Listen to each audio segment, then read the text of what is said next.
नमस्ते, मेरा नाम रिमझिम जेठानी है और देखिए डिस्क्वालिफिकेशन के बाद से विनेश फोगाट की पहली चिट्ठी आई है और लग रहा है कि अपना संन्यास लेने का फैसला विनेश फोगाट ने पलट दिया है। मैं आपको बताऊंगी कि अपने इस पहले लेटर में विनेश फोगाट ने क्या-क्या लिखा है और कैसे पूरी दुनिया को भावुक कर दिया है। और सबसे पहले मैं आपको यही बता देती हूं कि उस दिन जो हुआ था, जिस दिन उनका 100 ग्राम वजन ज्यादा हो गया था, तो उसके बारे में विनेश फोगाट अपनी चिट्ठी में लिखती है कि देखिए 6 और 7 अगस्त को हमने बिल्कुल भी हार नहीं मानी थी। रात भर हम पूरे के पूरे एफर्ट्स करते रहे, लेकिन कहीं ना कहीं वक्त और किस्मत ने हमारा साथ नहीं दिया। और फिर यह भी बताया है कि शायद मैं साल 2032 तक खेलती रहूं, लेकिन शायद से पहले उन्होंने ये लिखा कि may be in different circumstances, यानी हिंदी में अगर मैं उसका अनुवाद कर देती हूं कि शायद अलग अलग परिस्थितियों में मैं 2032 तक खेलती रहूं। और इसी से ही मैं आपको बता रही हूं, देखिए जब उन्होंने कहा था अलविदा कुश्ती, कह दिया था एक पोस्ट में उन्होंने, लेकिन अब लग रहा है कि अगर उन्होंने ये लाइन लिखी है शायद मैं साल 2032 तक खेलती रहूं, और उसका रीजन भी दिया है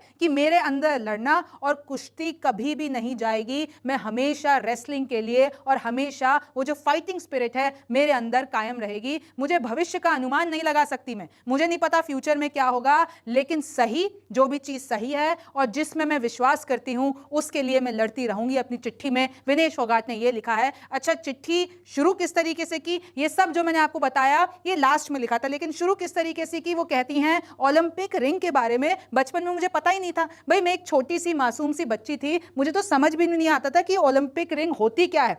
मेरे पापा बस ड्राइवर थे और उनका सपना था कि मैं ऊंची उड़ान भरूं। वो कहते थे कि मैं नीचे बस चलाऊंगा और मैं देखना चाहता हूं कि मेरी बेटी ऊपर आसमान में उड़े, यानी एरोप्लेन में बैठे। माँ का सपना एक बेहतर जिंदगी देने का था। माँ को बस इतना ही था कि मेरे तीनों बच्चे एक बेहतर जिंदगी ले ले। पिता का जब देहांत हुआ और जब पता चला हम लोगों को कि माँ का स्टेज 3 का कैंसर है, स्टेज 3 का कैंसर है, तो हम 3 बच्चों के ऊपर से ऐसा लगा कि जो ये साया है वो दांव पर लग गया है। अपनी इमोशनल स्टोरी विनेश फोगाट अपनी इस चिट्ठी में बता रही है, जो कि पूरी अंग्रेजी में लिखी हुई है, उसका अनुवाद मैं आपको बता रही हूं। फिर वो आगे कहती हैं कि जो मेरे नन्हे से जो एक छोटी सी बच्ची के सपने थे नन्हे वाले, अब वो हिम्मत और संघर्ष में बदल गए। मैंने अपनी माँ से सीखा था कि हमेशा लड़ना है, हमेशा करेज रखनी है। माँ ने हिम्मत से अपने हक के लिए हमेशा मुझे लड़ना सिखाया है। और देखिए उन्होंने ये कहा था, मेरी माँ ने ये कहा था कि भगवान कभी भी अच्छे लोगों के साथ बुरा नहीं करते हैं, और इसी चीज पर मैं कायम रही। मेरा भरोसा एकदम ऊपर वाले पे कायम रहा। और फिर मैं मिली मेरे पति सोमवीर से, और सोमवीर ने मुझे इतना साथ दिया कि अगर आज वो नहीं होते तो आज मैं यहां पर नहीं होती। 2 साल, पिछले 2 साल की विनेश फोगाट बात कर रही है कि संघर्ष से भरे हुए रहे, क्या क्या नहीं देखा। और आपको भी पता है कि कैसे वो पूरा का पूरा पहलवानों का प्रोटेस्ट हुआ था, उसके बाद कैसे ओलंपिक के लिए जाती हैं और कैसे उनके किस्मत के आगे विनेश फोगाट हार जाती है कि जीतने के बाद भी हमको सिल्वर मेडल भी नहीं मिलता है, और गोल्ड की जो उम्मीद थी, गोल्ड के लिए जो हमने निशाना साधा था, वो भी नहीं मिलता है, सिर्फ 100 ग्राम वजन के चक्कर में। और देखिए फिर आगे वो नाम लेती है कुछ, जैसे कि डॉक्टर दिनशा पारदीवाला का, जो कि वो बताती हैं कि मेरे लिए फरिश्ता हैं। अगर ये नहीं होते तो ये जो पूरे जर्नी में मुझे जिन्होंने भी जो भी मेरे साथ हुआ है, तो मैं खुद को संभाल नहीं पाती, लेकिन जो मेरा पूरा का पूरा ख्याल रखा है, मेरे न्यूट्रिशन का डॉक्टर हैं ये, तो वो मेरे लिए एक फरिश्ता है। फिर कहती हैं डॉक्टर वेन पैट्रिक लॉम्बार्ड मेरे बड़े भाई की तरह, उन्होंने हर वक्त मेरा इस तरीके से साथ दिया, छोटी से छोटी चीज, बड़ी से बड़ी चीज। अगर ये भी नहीं होते, मतलब उन्होंने बताया है कि परिवार है मेरा। फिर वो कहती हैं वॉलर अकॉस मेरा परिवार की तरह है और सबसे बेस्ट कोच है। फिर कहती हैं अश्वनी जीवन पाटिल जो मेरी फिजियो हैं, जो मेरी फिजियोथेरेपिस्ट है, मैं उनका धन्यवाद कहती हूं कि जैसे जैसे संघर्ष मैंने किया वैसे वैसे संघर्ष उन्होंने भी किया। फिर कहती हैं तजिंदर कौल 10 किलोग्राम जो मेरा कम कराया, और मैं तो सोच भी नहीं सकती थी कि अगर मैं 50 किलोग्राम के लिए खेलती हूं, लेकिन तजिंदर कौर ने कहा कि हम सब कर लेंगे, यानी हम आपका वेट पूरे के पूरे कंट्रोल कर लेंगे, और 10 किलो कम किया। और मैं कैसे करके उस सिल्वर मेडल तक भी पहुंची, और मेरे पास तो इंजरी भी थी, यानी मेरा शरीर भी अपने बेस्ट फॉर्म में नहीं था, लेकिन फिर भी हमने करके दिखाया, और तजिंदर कौर साथ थी। फिर कहती हैं ओजीक्यू और टीम ने हर वक्त मुझे संभाला। सीडीएम गगन नारंग सर की बात की है विनेश फोगाट ने, ओलंपिक स्टाफ को धन्यवाद किया है, और पूरा ये लंबा तीन पन्नों का पूरा उन्होंने लेटर लिखा है, और सबको तहे दिल से धन्यवाद दिया और बताया कि कैसे ये सब लोग नहीं होते तो विनेश फोगाट जहां पर है वहां पर नहीं होती। फिर वो कहती हैं कि पहलवान आंदोलन जब हमने किया था, यानी रेसलर्स प्रोटेस्ट थी 28 मई 2023 ने, मुझे जब मैंने अपनी वो फोटो देखी कि कैसे तिरंगे के साथ मेरी फोटो थी, मैं डर गई।